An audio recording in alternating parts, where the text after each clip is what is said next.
I'm representing Atlantic Sign Company and Model Group. Good, great, welcome. So we have Trey Sheldon here from the planning department. Good morning, all.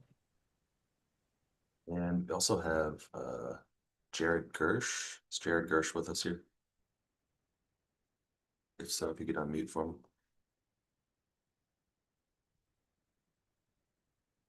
Okay. Jared Gersh, if you'd like to participate, if you could go ahead and unmute now.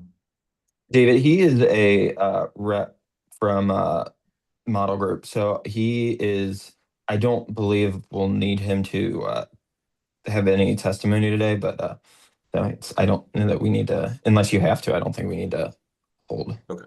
Okay, great. Let's go ahead and get started then. I need to read through the hearing script. This will just cover the procedure for the hearing, and then we'll begin. This is the September 17th, 2025 session of the zoning hearing examiner docket. The case before us today is case number ZH20250087. The purpose of this hearing is to allow applicants and any other parties to testify and to offer and refute evidence and testimony. This hearing will follow the rules found in the zoning code and the supplemental rules of the zoning hearing examiner. All testimony and evidence that an applicant or any other party wishes to offer must be presented at this hearing. The hearing will proceed as follows. The applicant, the applicant's attorney, or the applicant's agent will first present the applicant's case. If we did have anyone here from the public, they'd have an opportunity to speak after the applicant had presented its case. In the event that any party testifies, or I'm sorry, I'll also give the planning department, Mr. Sheldon, an opportunity to provide any testimony. In the event that any party testifies or offers argument in opposition to the application, the applicant will have an opportunity to respond to that testimony offered in opposition. And then finally, the applicant will have an opportunity to make any closing statements. After all presentations have been made, I will close the hearing. Decisions may be expected within 2 weeks. I may limit or exclude any testimony that I deem irrelevant or outside the scope of the application being considered. I may interrupt any speaker to ask questions or make any comments. Let's go ahead and get all of our witnesses sworn in. If you could raise your right hand, answer out loud. Do you swear or affirm that the testimony you shall provide will be the truth, the whole truth, and nothing but the truth? I do affirm. Okay, great. Let's go ahead and get started. Mr. Barnett, are you ready? Yes, sir. Okay, floor is yours. So we've Model Group had approached Atlantic Sign Company wanting a signage for the parking behind ETC Produce and the apartments there. Due to the layout and constraints from just the physical features of this property, you can see in the staff report, their compliant landscape wall sign would be of little or no use. And so therefore we are respectfully requesting zoning relief to allow a sign higher than 6 inches above the top of the wall, the landscape wall. I frequent this parking lot. I'll say that when I first started going there, it's very easy to miss that turn. And it was, to the best of my knowledge, it was blocked off for some time. So people that do frequent this area may still not be aware that they can turn into the parking there. And that can absolutely, we believe that turning in there can help alleviate stress at that intersection. Okay. Can you tell me a little bit more about the sign itself? So the sign it's going to be from the top of the sign to grade is going to be 8 feet 3 inches. It's going to be centered in that planter there. It is going to be internally illuminated, but it is not going to impede on any of the residents there.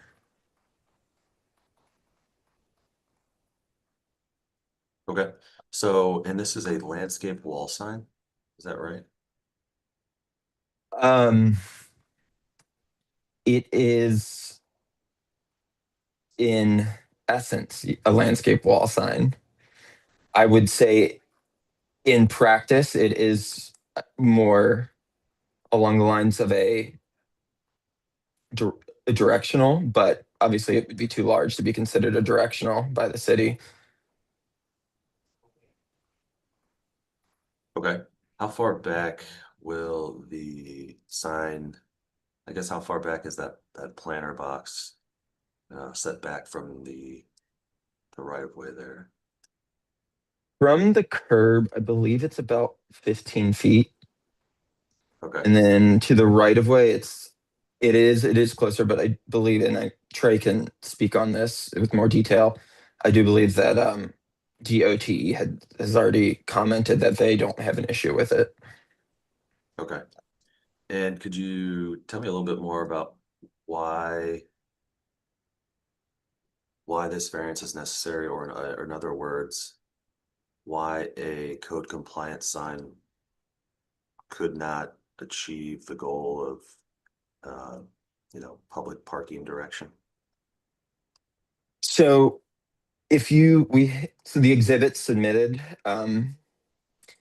you can see that at that height, if it was on the concrete wall of that planter, you would have zero visibility from the road. You'd have to be basically already on the turn at a time that would be too late. You can see in exhibit A, B, C, and D that you wouldn't have any visibility because it's in line with the building. So when you're driving, you're not going to see it till you come to that opening or very near to that opening. And so the height helps, will certainly help that, and just the colors and the design of the sign. We believe that it will draw people's attention and support wayfinding on this property. This community has got a lot of foot traffic, and so we think that wayfinding is essential to maintaining safety of the area of the parking lot and the surrounding area for the neighborhood.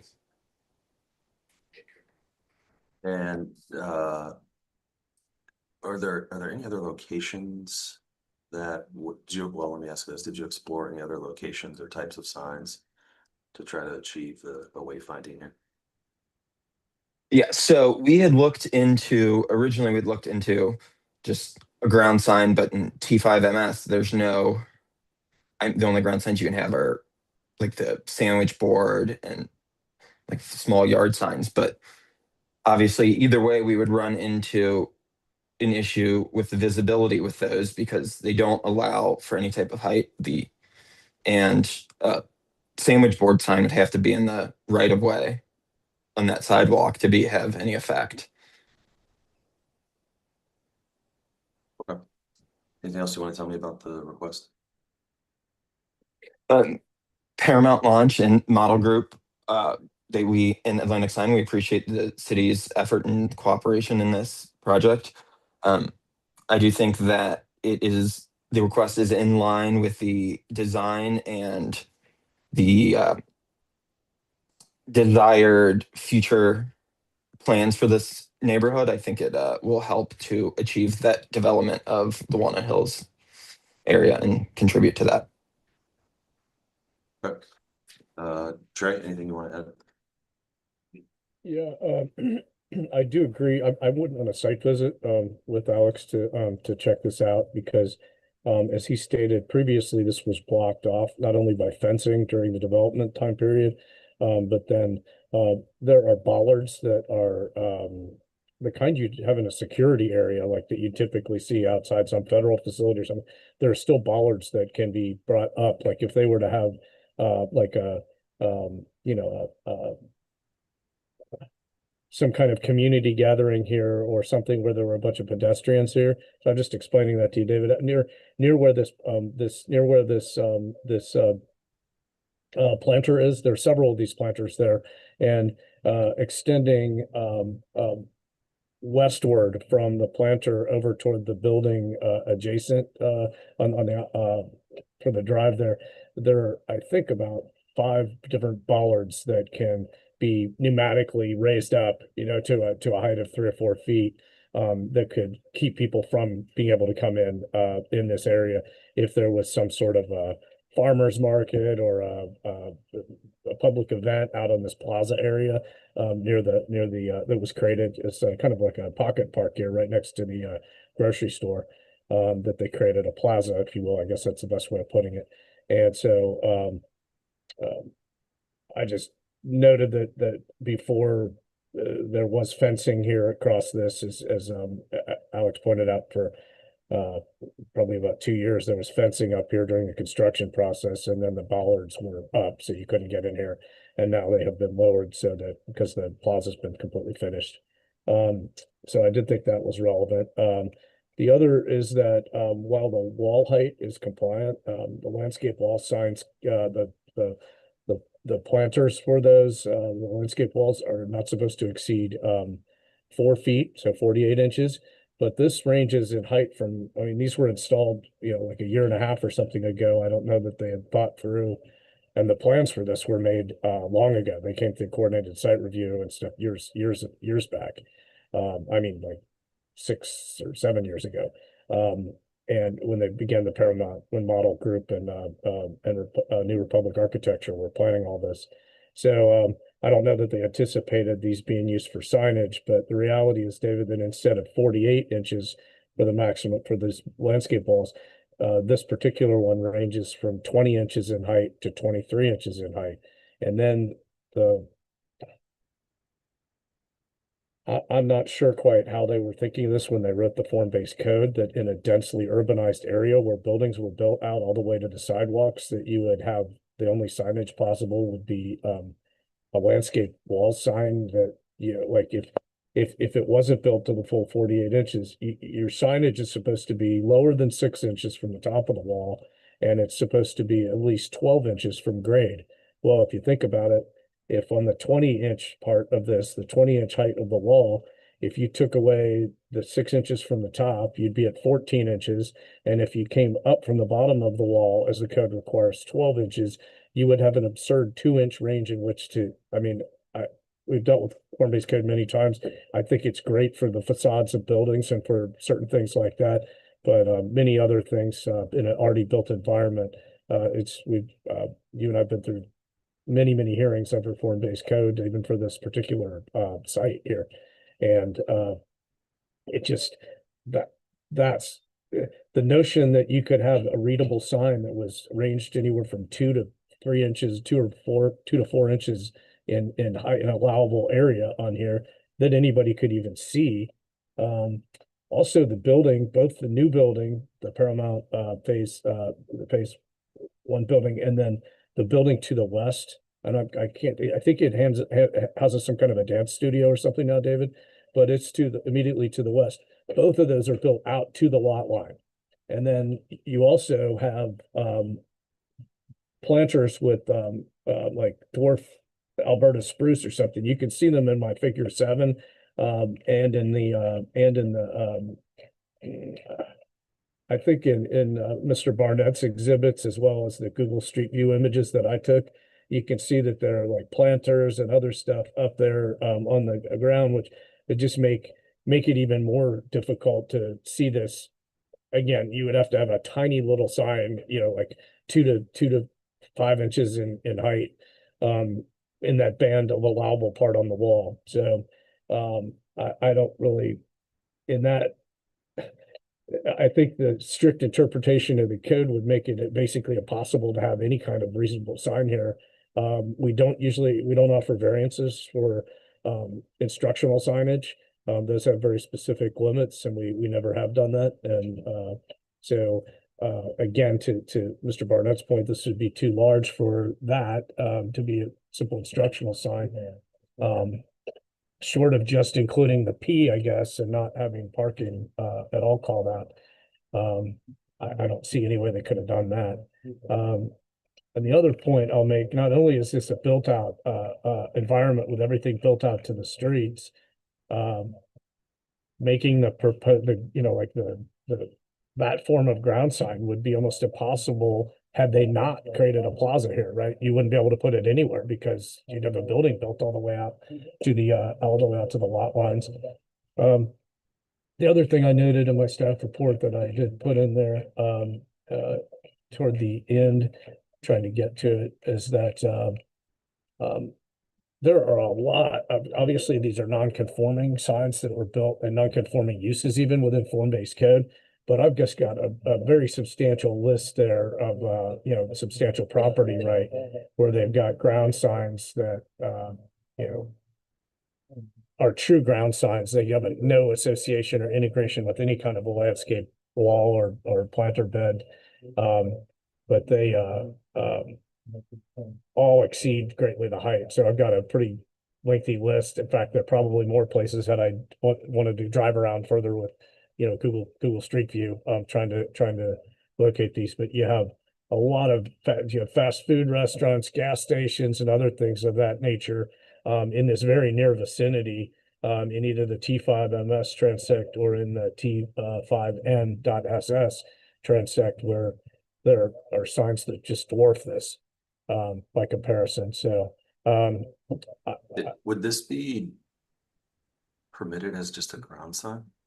I think it would require a use variance technically if it was a standalone, completely pole mounted, not in any kind of, that's kind of how Emily and I got to this, because they wanted to integrate it at least somewhat into the planner. Admittedly, this is kind of a hybrid, but you would need a use variance if you were, which I've always thought, for my part, it's really difficult to do use variances for signs to begin with. We have dealt with that with those electronic messaging, centers for some years for churches and schools and such, and it's tough to that. But in this case, they did choose to integrate it into an existing landscape bed. So we're kind of up at when I discussed it with the zoning administrator, we're kind of up at an impasse there of, well, it's too big to be a instructional signage and we don't grant variances for that. And the only other option would be a use variance. I think even if it was viewed in the use variance standards, which, I mean, in this case, I view it as kind of a hybrid sign, I still would point to all these other all these other uses and all these other signs in the immediate vicinity that are far, far greater in size than this. And they're cabinet signs too, whereas this is pushed through, like the parking part is pushed through lettering. It's a black background with, with lights that illuminate just the letters. Whereas a lot of these signs that I'm noting here in the substantial property right prong of the test, a lot of them are cabinet signs. I mean, big things for a Wendy's and for a Sunoco gas station and things of this nature that are all around here. So going forward, I don't know the area when they go to put up those new signs. I suppose they'll all need use variances or something, unless they just fill in their same cabinets, because those are truly can't in any way be called any kind of association with a landscape wall. But again, my primary thing, is if you were trying to have this truly be on the side of it, I don't think it would be visible at all. You would have like an absurd range of, as I explained, 2 inches to, I think, 5 inches would be the range in which you could put, that's how big your lettering could be. And it would have to be down in that range, only a foot above the ground, and, not 6 inches from the top of the wall. Basically, it would be utterly pointless. It would not do anything for wayfinding and for safety. I do note that DOTE didn't have a problem with it as a safety concern because of its distance from the curb. They did recommend that it perhaps be pushed to the back of the planter and to the east, I guess, into that corner of the planter if possible. That was just a recommendation because it would increase the site triangle. That was from Angie Strunk. I'll leave that up to you. I quoted what she wrote in the email verbatim in my staff report. Right now, I didn't want to have it be a condition on zoning's part because DOTE didn't have any major concerns generally with it. But if you wanted to make that a condition, that's totally up to you. Or the way I wrote it, it was simply that if DOTE, I wrote zoning shall confirm that DOT has approved any building permits necessary for the signage prior to approving the permit for zoning to ensure the compliance with those code sections. I put that as a condition there. However you want to handle that, if you want to keep it the same, that's obviously your discretion. But I did quote Ms. Strunk's statement. Okay. Thanks, Trent. Appreciate Anything your else? testimony and your work on the staff report. Anything I else? don't have any other questions. No. Okay, thank you. All right. Alex, I'll give you a chance to respond to anything you heard from Trey and make any closing statements. Yes, thank you very much. agree with Trey on everything. One point I would like to add is that this parking lot stands to serve much more than just the developer.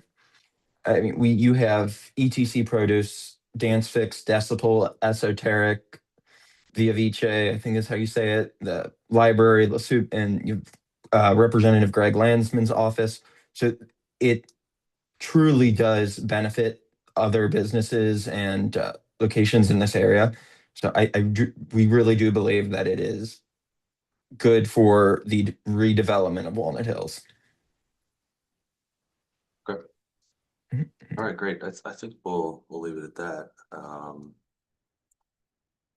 had a chance to review the application materials and the staff report. I think based on that, based on the testimony, I am going to approve the application. I need to formalize that approval in the written decision, as you know, Mr. Burnett. I'll have that out to you as soon as I can. And once you and Trey have that, you can take the next steps. Any questions? No, sir. Okay, great. Well, thank you both again for your time, your testimony. Good luck with the project, and